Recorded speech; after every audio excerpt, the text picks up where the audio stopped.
이 자식 이거 상당히 폭력적이고 상남자 녀석인데 외모빨로 어린이용인 척 하고 있는 게임입니다. 제가 여태까지 해본 게임 중 진짜 손에 꼽힐 정도로 자극적인 게임인데요. 이거 보세요. 눈에 보이면 일단 다 좁혀버리고 말이 동료 구출이지 동료 보자마자 발로 조차버립니다. 그것도 모자라 베이스 캠프에서는 동료들을 노예 일꾼으로 사용하며 말 안 들으면 그 자리에서 패버리죠. 여러분들은 지금 이 녀석의 외모에 속아서 이렇게 개재밌고 자극적이며 폭력적인 성인 게임을 놓치고 있는 겁니다. 거기에 심지어 이 자식이 이거 크레토스 형님한테도 덤빌 정도로 배짱이 두둑한 녀석이에요. 그리고 크레토스 형님이 도끼 빌려주자마자 더욱더 난폭해집니다. 여러분, 외모빨이 이렇게 무서운 겁니다. 다들 조심하세요. 게임을 구매하자마자 너무 재밌어서 거의 하루 만에 엔딩 본 게임입니다. 아스트로봇 플스 홍보를 위해 제작된 컨셉의 게임이다 보니 앞으로도 다른 플랫폼으로는 출시하지 않을 것 같은 느낌이긴 한데요. 아직 올해가 끝나지 않았지만 섣불리 말하자면 아마 올해 최고의 게임이 되지 않을까 싶습니다. 물론 저도 이런 게임을 재밌게 할 줄은 몰랐습니다. 엔딩까지 플레이 타임 10시간 걸렸고요. 지금은 수집 요소나 사이드 미션들 하고 있는데 이런 요소들까지 완벽하게 다 한다면 15시간 좀 넘게 걸리지 않을까 생각해 봅니다. 일단 제가 게임 리뷰어 치고는 게임 편식이 상당히 심한 편인데요. 그 중에서도 특히나 힐링 게임 장르랑 별의 컵이, 마리오 시리즈 같은 가족들이랑 함께 즐길 수 있는 타입의 장르를 가장 안 좋아합니다. 그렇게 누구나 해피하게 즐길 수 있는 닌텐도 기종의 게임을 잘 안 하는 편이에요. 물론 그래도 젤다 왕눈, 파엠 인게이지, 베요네트 3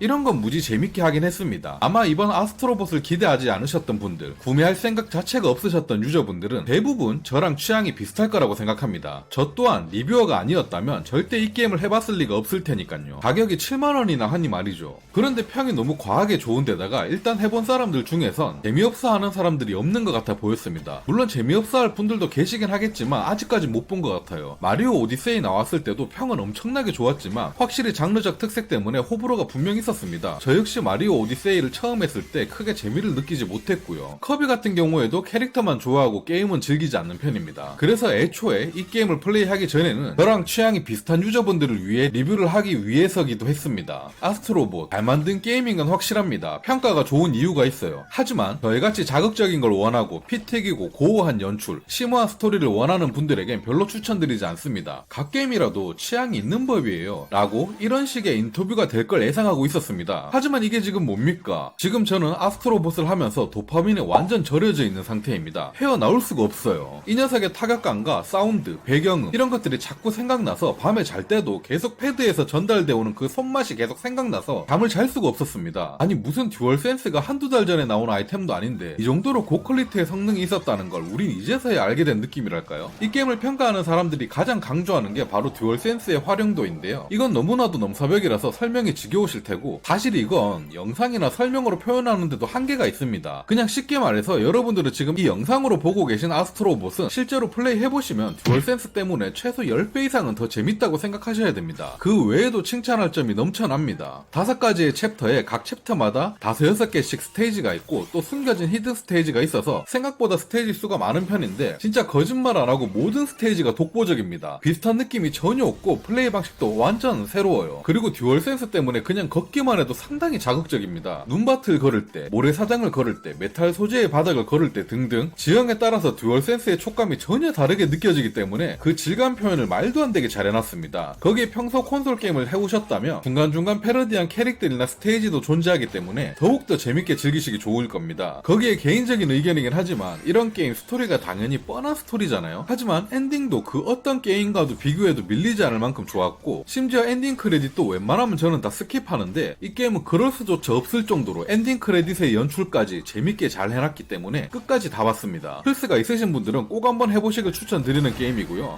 솔직히 플스가 없더라도 사서 해보시라고 말씀드리고 싶긴 합니다. 저에겐 그만큼 가치가 있었던 게임입니다.